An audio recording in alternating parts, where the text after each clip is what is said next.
Hello and welcome to Old Nintendo Gamer and Son. What are we doing today? We are going to talk about our top 10 N64 games, and welcome back to another episode of the Legacy Top 10s. Yes, N64 was my time during university, and thereon from 1995 it got released. This is when I became a true gamer. Let's go with number 10. Number 10 is one of mine. This is Conker's Bad Fur Day. Morgan hasn't played this or hasn't seen it because it's rated 18. It's got a lot of crude humour, lots of pool-related jokes, and lots of swearing. But what a visual spectacle for the end of the N64's life, and hilarity ensued throughout. Rare at their very best. So on to number 9, and Morgan, you can have this one.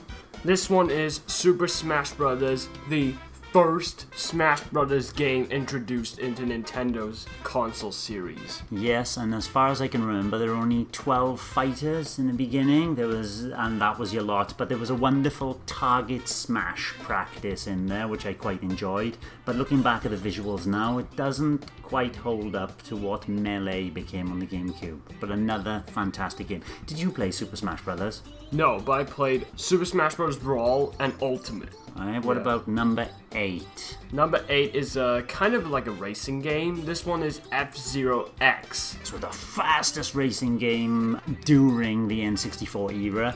You could go over 1,000 kilometers per hour, and it felt like you were going over 1,000 kilometers an hour. The way this was a pure racing nostalgia game with 30 racers on screen at one time, including yourself, and you had to fight your way to the front of the pack. And the controls made it so a slight error, and you'd be losing positions.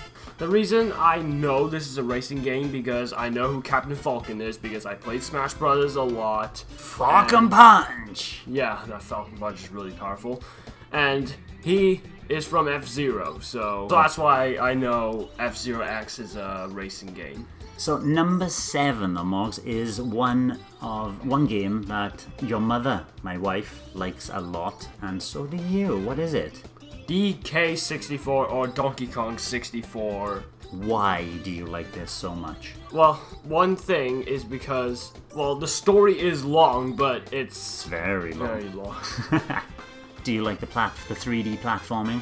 Yes. Donkey Kong 64 was another rare game, like I mentioned for number 10's Conker's Bad Fur Day. This one has been derided by many people for having too many things to collect and too barren an overworld, but it's something that some people like. Yeah. Like yourself? And by the way, fun fact, DK64 famously holds a Guinness World Record for most collectibles in the video game.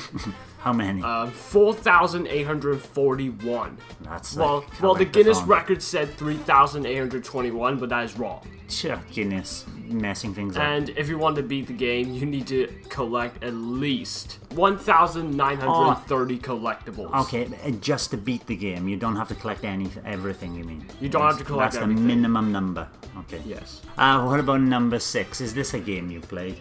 Yes, but it's not this game. It's called Star Fox 64. You played it on the 3DS, is that right? I think so. Didn't you play it on the Wii U Virtual Console? I think I did. Yeah, okay. Both games are fantastic. The 3DS one obviously has more polish, and that kind of added 3D stereoscopic depth is wonderful. But where I made my Star Fox fortune was on Star Fox 64, better known in Europe as Lylat Wars. Corneria, the fourth planet of the Lylat system. So the Lylat Wars had Fox McCloud and on-rails shooting at its finest. I haven't played an on-rail shooter in a long time that kind of lives up to the standard that Star Fox 64 set. Do you like Star Fox 64? Well, the reason I liked it because I played Star Fox Zero and it was amazing. Ah, yes. Yeah, very, very similar. On to number 5. This is another racing game. It's called Mario Kart 64. This was played a lot during my time in university because of the 4-player split-screen motion of it. You could plug 4 controllers into your N64, and then your tiny little TV screens, they weren't that big back then, would be cut into 4 segments, and we'd all be racing around. Sub-optimum frame rates. They looked a bit jerky when you split it into 4, but it was highly fun. Number 4 is another one of my games. is, well, you can guess it, Kirby 64. The Crystal Shards. Why do you like Kirby 64, Moggs? Well, because it's a Kirby game, of course. Yeah. And that's why I have Kirby on my head. So what makes Crystal Shards different from other Kirby games? Other Kirby games, you can only have one power-up, or like if you inhale an enemy, you can only have one power-up, but this one, you can have two. At the same time? At the same time. Does it mix the power-ups, or is it two separate? It's mixed. This one started the mixing, did it? Because newer ones, they mix as well, yeah? You can have like, yeah, okay. Like you can have cutter and a fire. Ah, yes, so then you get a fire cutter. Yeah, or fire sword. Fire sword. And what I liked, what I haven't particularly played Kirby 64, the Crystal Shards, but what I liked about it is that it didn't seem to be just a normal 2D platformer. It sometimes dropped it off into an isometric perspective, so it looked like you were running into the foreground or running into the background slightly. Yes. Yeah. Which the power of the N64 allowed with those 3D graphics. On to number 3, we have... This is another one of Dad's game. GoldenEye 007. This game I played so many hours on split screen, passing the N64 controller back and forward to achieve the speed runs that you needed to unlock cheats and all the missions in the game. What a game. This changed first-person shooters forever and changed me as a gamer as well. On to our number 2 game. The Legend of Zelda Ocarina of Time.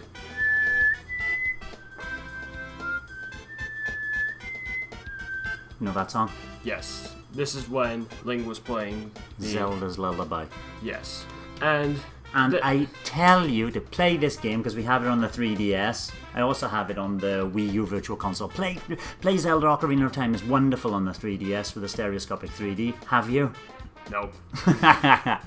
This game, I remember seeing the old screenshots from it in the N64 magazine back many years ago, and getting so excited about the first 3D Zelda after playing A Link to the Past on the SNES and loving it. And then it did everything perfectly in 3D. The combat and lock-on system, so you could circle enemies and throw like boomerangs at them, or hit them with a sword, or throw bombs, was phenomenal. And in the number 1 spot, we have Super Mario 64. 3D platforming, perfection from Nintendo's first try at 3D platforming. What an absolute spellbinding 3D platformer to play. Although I didn't play Super Mario 64, I played it on the DS version, which is, the story's a bit different. You start with Yoshi instead of Mario at the beginning, and then you unlock Mario in the DS version. But the ground, the textures are all same, but the characters are not like the original ones. You've seen a lot of speedruns from the original though. What do you think made the original amazing? The graphics. The movement as well. Yes. There was nothing like it to move in 3D space. The analog stick, if you pushed it a tiny bit, Mario would start walking slowly. Later bit more, he'd walk faster and faster, and his speed of movement was incremental to how far you pushed on the analog stick. Nothing like it had been done before, and then spot on 3D gaming, jumping on Goombas and all that, it was a playfield. Amazing. Yes. What a game that was. And that's our top 10 N64 games. Would you like to go and play some N64 games right now? Yes. Which one? Well, our number 1 spot, the Super Mario 64 one, because... I'd recommend you play Zelda Ocarina of Time on the 3DS. Yeah, that was a really good game as well. Leave a like if you enjoyed our content, and subscribe if you don't want to miss any videos we upload. And have a safe and fantastic rest of your day, and goodbye. And goodbye, everybody. Thanks for watching. Thanks for watching, and don't forget to subscribe and give us a like if you've enjoyed our content. You can also check out our other great content on Twitter, Facebook, and the Café podcast from all good podcast providers. Just follow the links below.